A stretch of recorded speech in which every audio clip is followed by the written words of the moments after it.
Sudah bergabung dengan Kepala Dinas Kesehatan Provinsi DKI Jakarta, Widya Susti MKM, bersama kita di CNN Indonesia Newsroom sore ini. Halo, selamat sore Ibu Widya Stuti, bisa mendengar suara kami? Ya, selamat sore Mbak Farhan. Ya, Ibu Widya Stuti, ini beredar di grup WhatsApp ini Bu, soal slide atau tangkapan gambar atau foto paparan Dinkes ini yang menunjukkan bahwa ada 32 orang dengan kasus COVID-19. Apakah mereka itu suspek corona atau seperti apa Bu maksud dalam status pengawasan atau status dalam pengawasan Dinkes ini Bu?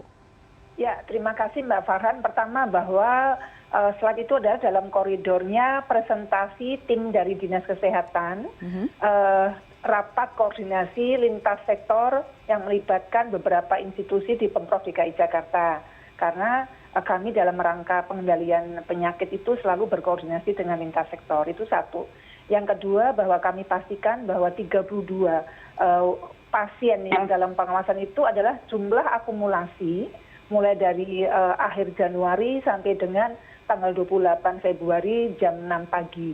Sejumlah 32 pasien yang akumulasi ya, bukan hanya tanggal 28 tapi akumulasi dari tanggal itu sampai tanggal 28 tercatat yang masuk dalam sistem pelaporan itu ada sebanyak 32 pasien tadi. Semuanya menunjukkan hasil laboratorium yang sudah kita kirim swabnya ke Litbangkes Kementerian Kesehatan, hasilnya negatif COVID-19.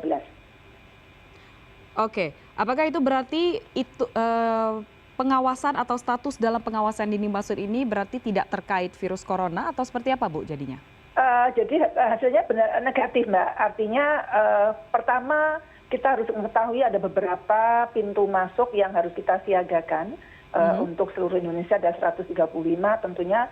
Di DKI juga kita tahu ada bandara internasional, ada pelabuhan laut dan sebagainya. Kami tentunya kalau hanya mengandalkan pintu masuk tentunya kurang. Karena ada masa inkubasi 14 hari yang pada saat mungkin masuk melalui bandara belum panas, belum menunjukkan gejala panas. Sehingga kami mensiagakan semua rumah sakit, puskesmas, dan fasilitas layanan kesehatan yang di DKI Jakarta untuk mampu mendeteksi.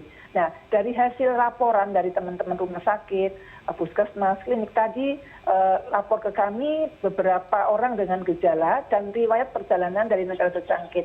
Kemudian dari sejumlah pasien tadi kita lakukan rujukan ke rumah sakit rujukan. Dari rumah sakit rujukan diberikan layanan sesuai dengan gejalanya dan dilakukan pemeriksaan laboratorium dan semuanya menghasilkan negatif novel coronavirus. Oke, Ibu, selain 32 orang yang berada dalam status pengawasan, di slide juga terdapat gambar yang berisikan data sebanyak 115 orang dalam pemantauan. Lalu status pemantauan ini maksudnya seperti apa, Bu? Kalau tadi pengawasan memang menunjukkan gejala sampai dengan adanya radang paru-paru ya Mbak, pneumonia. Sedangkan kalau yang pemantauan gejalanya lebih ringan. Jadi ada riwayat perjalanan, ada demam, tetapi dengan gejala lebih ringan dan semuanya sudah sehat sekarang. Oke, berarti sejauh ini Dinas Kesehatan mengkonfirmasi tidak ada warga yang suspek corona di DKI Jakarta, Bu? Atau seperti apa? Tidak ada warga yang sampai dengan tanggal 28 jam kemarin sampai dengan malam ya, jam 18, kami pastikan tidak ada warga DKI Jakarta yang menunjukkan hasil positif. Jadi semuanya lab yang sudah kita lakukan pemeriksaan dan kita lakukan rujukan ke Litbangkes Kementerian Kesehatan, semuanya menunjukkan hasil negatif. Oke. Lalu Ibu Widya Stuti, apakah ada wilayah tertentu di DKI Jakarta yang kemudian menjadi perhatian khusus Dinas Kesehatan selain tentunya bandara atau pusat keramaian mungkin, Bu?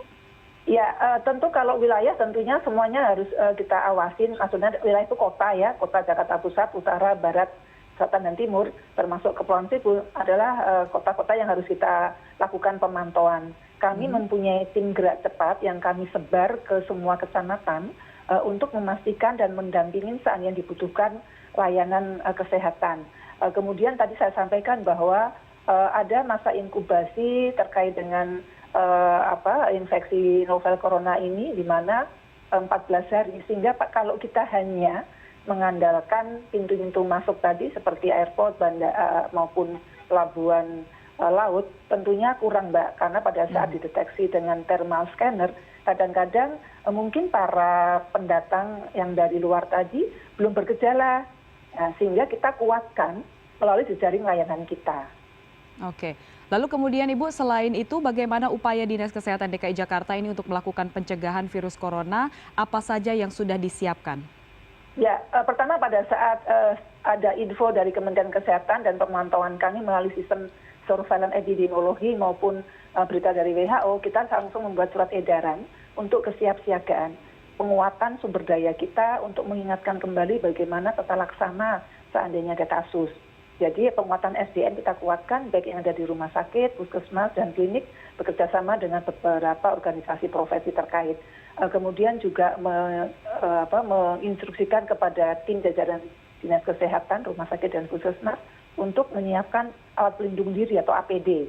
Seandainya nanti merawat pasien, tentunya sudah dalam rangka siaga untuk alat pelindung diri dan peralatan yang lain termasuk kamar isolasi. Kami selalu bekerjasama dengan Kementerian Kesehatan melalui sistem mekanisme surveillance di mana semua jaring kami bekerjasama dengan KKP, Kantor Kesehatan Pelabuhan, baik Suta maupun Tanjung Priok, untuk sama-sama melakukan screening tadi dan penguatan jejaring dengan saling menginformasikan. Yang berikutnya adalah melakukan media komunikasi melalui berbagai cara, baik media cetak, elektronik, dan tatap muka langsung dengan berbagai jajaran masyarakat yang ada di DKI Jakarta. Oke, lalu Ibu Widya Stuti, ini apa saja hal-hal yang disarankan dari Dinas Kesehatan kepada warga sebagai upaya pencegahan menyebarnya virus corona ini, Bu?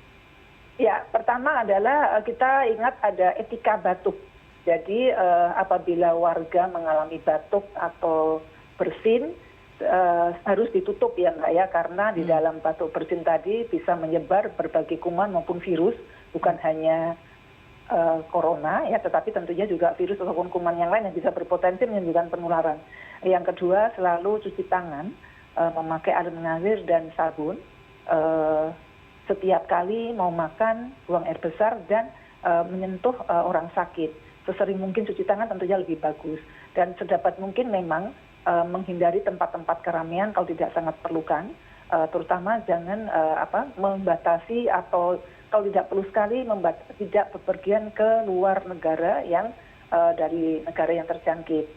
Terus apabila ada warga DKI Jakarta mengalami gejala dan ada riwayat bepergian dari negara terjangkit, silakan mengakses kepada layanan kita, baik yang ada di puskesmas maupun rumah sakit, atau menghubungi nomor telepon yang sudah kami infokan ke medsos kita.